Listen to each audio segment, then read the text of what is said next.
Sir, चुनावी सरगर्मी के बीच आप जहानाबाद आए हुए हैं, जहानाबाद के लोगों से मिल रहे हैं, क्या लग रहा है सर जहानाबाद में? देखिए, जहानाबाद आज का जहाँ तक सवाल है, हम चुनावी सरगर्मी के बीच में नहीं आए हैं बल्कि जा रहे हैं पटना। कल 4 जगहों में मेरा के लिए हेलीकॉप्टर से सभा का प्रचार करना है, लेकिन पिछले दिन यानी कल जो बीत गया, हम मखदुमपुर में थे। मखदुमपुर में 3 जगह जाने का हमको मौका मिला।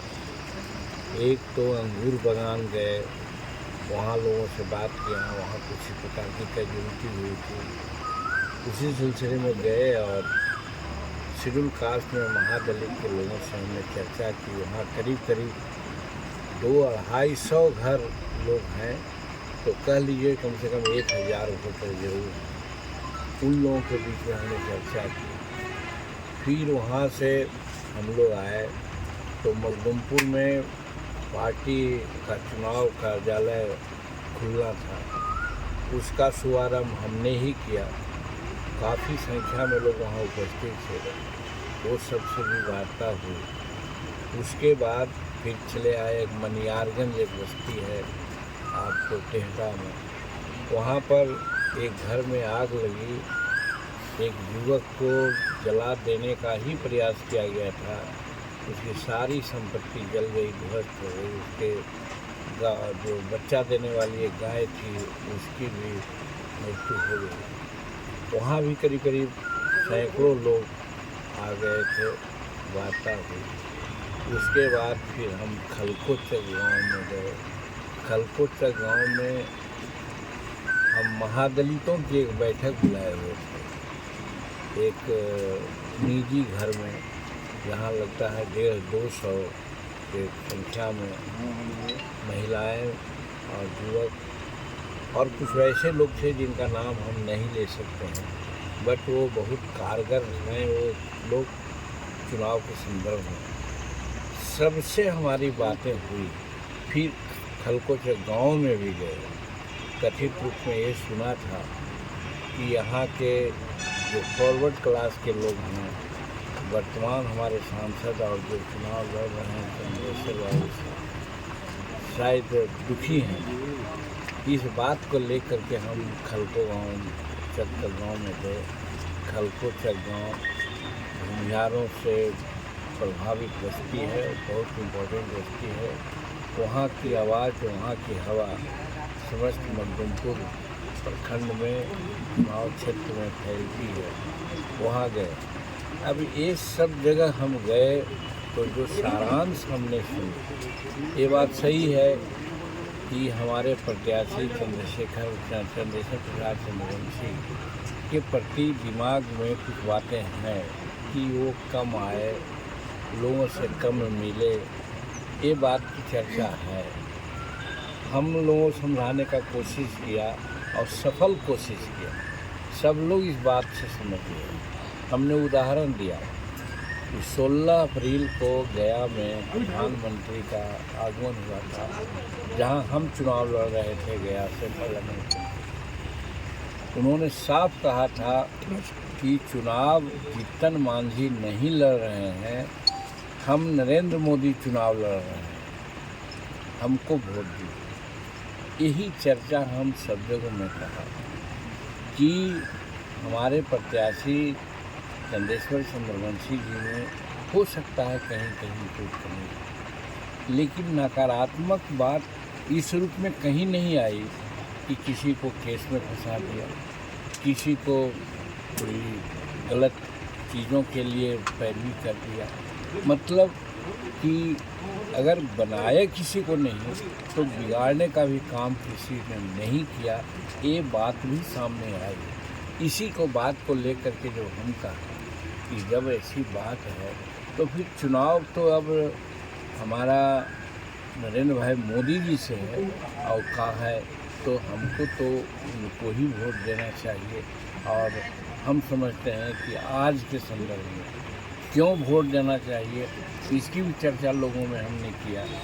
काम धाम तो बहुत लोग गिनाते हैं, उन कामों की हम चर्चा नहीं किया। हम कुछ राजनीतिक बात उन लोगों ने बताया कि एक चर्चा चलती है, जो विरोधी लोग कहते हैं कि संविधान और आरक्षण का खतरा है, इसीलिए नरेंद्र मोदी जी नारा दिए हैं कि अब की बार 400 पार। हम लोग भी नारा दे रहे हैं कि अब की बार 400 पार। तो उन लोगों का कहना है कि 400 पार हो जाने के बाद आरक्षण को और संविधान को खतरा पहुंचाएंगे। हमारा इसमें 2 पॉइंट है जो लोगों को बताया, और उस पॉइंट से सब लोग सहमत हुए और सब लोगों ने एक मत से कहा कि हम लोग नरेंद्र मोदी जी के नाम पर तीर छाप में हम लोग वोट करेंगे। और वो 2 बातें हैं ये कि सबसे पहली बात तो ये है कि नरेंद्र मोदी जी को आज के दिन में भी संविधान संशोधन का अधिकार प्राप्त है, इतना बहुमत है। कहिए कैसे? कि जब 370 धारा को उन्होंने खत्म किया तो संविधान में सुटेबल संशोधन करके ही किया, तो अधिकार है, पावर, सत्ता है तब ना। जबकि विरोधी लोग सबको विरोध किया था, बावजूद भी उन्होंने 370 धारा को संविधान संशोधन करके पारित करा दिया। आवाज़ 370 धारा का उसमें नहीं है। अगर आरक्षण को खत्म करना होता खत्म, अगर संविधान में कोई और बात करनी होती तो कर दिए होते। तो वो तो साफ कर रहे हैं, वो कर रहे हैं, अमित शाह जी कर रहे हैं कि जब तक हम लोग हैं तब तक हम आरक्षण और संविधान को कोई छू नहीं सकता। तो इस बात पर विश्वास रखना चाहिए, एक पॉइंट। और दूसरा पॉइंट हमने वो कहा कि 400 का आंकड़ा पार इसलिए वो करना चाहते हैं क्योंकि संविधान संशोधन का अधिकार तो है अभी, वो नहीं संशोधन करना चाहते हैं, वो नहीं आरक्षण को टच करना चाहते हैं। तो करना क्या चाहते हैं, क्यों मांग रहे हैं 400 सीट? उसका कारण है कि पार्लियामेंट में अगर कार्यकारी बहुमत रहे, यानी कंफर्टेबल मेजॉरिटी नहीं रहेगी, तो बहुत सारे डिसीजन लेने में उनको दिक्कत हो सकती है। और विरोधी लोग खास करके अभी नेशनलिटी का जहाँ तक सवाल है, पाकिस्तान का, चीन का लोग हिमायती कर देते हैं। वैसी परिस्थिति में हम लोगों के सामने एक यक्ष प्रश्न आ गया है कि पाकिस्तान अधिकृत कश्मीर POK को किस परिस्थिति में लाना है। नरेंद्र मोदी की सरकार, NDA के लोग तय कर लिया है कि हम POK को हम अपना हिंदुस्तान में ले आवे। इसके लिए निश्चित है कि एब्सोल्यूट ही नहीं, ओवरवेलमिंग मेजॉरिटी चाहिए ताकि पार्लियामेंट में कोई हिचकिच नहीं हो। इसके लिए वो चाहते हैं। ये बात सुन करके सब लोग खड़े हो करके ताली लगाते हैं और कहते हैं कि सही में ये बात अच्छी है, तब तो 400 का आंकड़ा पार ही होना चाहिए। इस लाइन पर हम जो समझा कल 3-4 जगह घूमने के बाद कि आज परिस्थिति बन गई है कि जहानाबाद का हमारा NDA का उम्मीदवार, जदयू का उम्मीदवार चंद्रशेखर प्रसाद चंद्रवंशी जी का तीर छाप पर 1 तारीख को निश्चित बटन दबेगा और ये अच्छे मेजॉरिटी से जीतेंगे। तेजस्वी यादव लगातार कह रहे सर कि रोजगार पर बात प्रधानमंत्री क्यों नहीं करते हैं, सभा करते हैं। कल जो सारण में घटना हुई चुनाव के समय में, उस पर उनका बयान आया है कि ये बौखलाहट है, 200 सीट भी जो है बीजेपी नहीं जीतने जा रही है। देखिए, कोई रात में स्वप्न देखता है, कोई दिन में स्वप्न देखता है। वो लोग दिन में स्वप्न देख रहे हैं, वो लोग हताश नहीं हैं कि अगर सारण की घटना कहते हैं तो पता लगाइए कि सबसे पहले बूथ पर कौन गया था। राजद के कार्यकर्ता लोग गए थे और उसके उम्मीदवार गए थे। वहाँ उन्होंने उत्तेजना फैलाई। उत्तेजना के बाद भी वहाँ के वोटर लोगों को धन्यवाद देते हैं कि शांति से लोग वोट कर दिए और वोट निश्चित रूप में NDA के पक्ष में गया। उस बौखलाहट में दूसरा दिन उन लोग और उत्तेजित हो गए, किसी पर आक्रमण की बात आ गई, तो रक्षार्थ लोगों ने अपना काम किया। तो मेरा कहने का मतलब है कि जो भी हो, वो लोग बौखलाहट में कर रहे हैं, और जिसके चलते आज घटनाएं घट रही है, इसकी जांच की बात हुई है। जांच हम लोग मांगते हैं और कहते हैं कि जांचों उपरांत जो बात होगी देखा जाएगा। एक चीज़ रही बात कि नरेंद्र भाई मोदी जी को कम सीट आने की बात वो लोग करते हैं, तो हारा हुआ जो पहलवान है मैदान में जाता है तो यही कहता है कि अबर आओ हम आपको पटक देंगे। यही बात उन लोगों की हो, सिर्फ जनता को बहलाने के लिए, अपना जो दिक्कत ये खामियां हैं उससे लोगों को ये भ्रम डालने के लिए वैसा वो लोग कर रहे हैं। उन लोग की स्थिति 2019 से भी नीचे की होगी, और बिहार में जो एक गलती हुई थी कि हम लोग 39 आए थे वो कंप्लीट होगा। इस साल हम लोग 400 सीट जीतेंगे। इससे उनमें बौखलाहट है, और बौखलाहट का निश्चित कारण है कि उसका नेता कौन है। बाराती आप हम लोग जाते हैं, बिना दूल्हा के बाराती जाती है। अगर बिना दूल्हा के जाए बाराती तो उसको लोग लौटा देते हैं। आज उसी प्रकार से यहाँ कोई नेता वहाँ का नहीं है, इसलिए भारत की जनता सब उनको लौटा दे, घर लौटा दे रही है। इसलिए वो बौखलाहट में ऐसा बोल रहे हैं। विपक्षी जो है ईवीएम पर फिर सवाल उठा रहे हैं।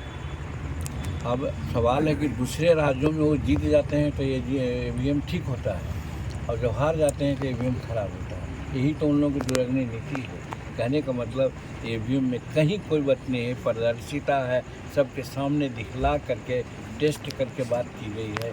ईवीएम के चलते कोई बात नहीं। अभी देखा ना, कहीं कोई कर्नाटक में जीते हैं ना लोग, और इधर पंजाब या हरियाणा में कहीं पर बात आई है ना, तो वहाँ पर ईवीएम नहीं था, कैसे जीते वो लोग। 5 चरणों के बाद एनडीए कहाँ अपने को पा रही है भारत में? 5 चरणों के बाद एनडीए का जहाँ तक सवाल है, हम सब जगह का हमको ये नहीं है, लेकिन हमारे नेताओं का कहना है कि लगभग वो 270 से पार हो गए हैं 5 और बाकी 2 चरण है जिसमें कि काफ़ी सीट है, उसमें 100 से ज़्यादा आ जाएगा। तो कहने का मतलब 370, और वही अगल बगल के लोग मिला करके 400 के ऊपर। सर, राजीव प्रताप रूढ़ी का एक बयान आया है कि आत्मरक्षा में गोलियां चली हैं, हम किसी से कमज़ोर नहीं हैं। इसे आप किस रूप में लेते हैं? ये तो स्वाभाविक है, जब किसी पर हम पर कोई आके आक्रमण करेगा तो हम छोड़ देंगे क्या? मतलब कानून को हाथ में लेना चाहिए। कानून के हाथ में नहीं, आप मारिएगा तो हम हाथ पर हाथ रख के रहेंगे और कहेंगे कि मारो हमको, हम रक्षार्थ तो कुछ करेंगे। और उसमें भी यदि किसी को लाइसेंस मिलता है, वेपन्स मिलता है, तो आत्मरक्षा के लिए होता है। हमको याद है, अब हम गांव में रहने वाले हैं, कि एक गांव में डकैती हो रही थी और उस गांव में दूसरे का गन था, उन्होंने गन का प्रयोग नहीं किया। डकैती होने के बाद जब बात आई कि उन्होंने गन का प्रयोग नहीं किया तो उनका लाइसेंस रद्द कर दिया गया। ये भी तो है, हमको कोई मारने आवे और हम चुपचाप बैठे रहें अपना ये को, तो फिर हमको शस्त्र रखने का क्यों दिया गया? आत्मरक्षार्थ और धन के रक्षार्थ के लिए धन दिया जाता है तो शस्त्र। तो वैसी परिस्थिति में अगर रूढ़ी जी बोले हैं तो हम समझते हैं कोई गलत बात नहीं बोले हैं, हम समर्थन करते हैं।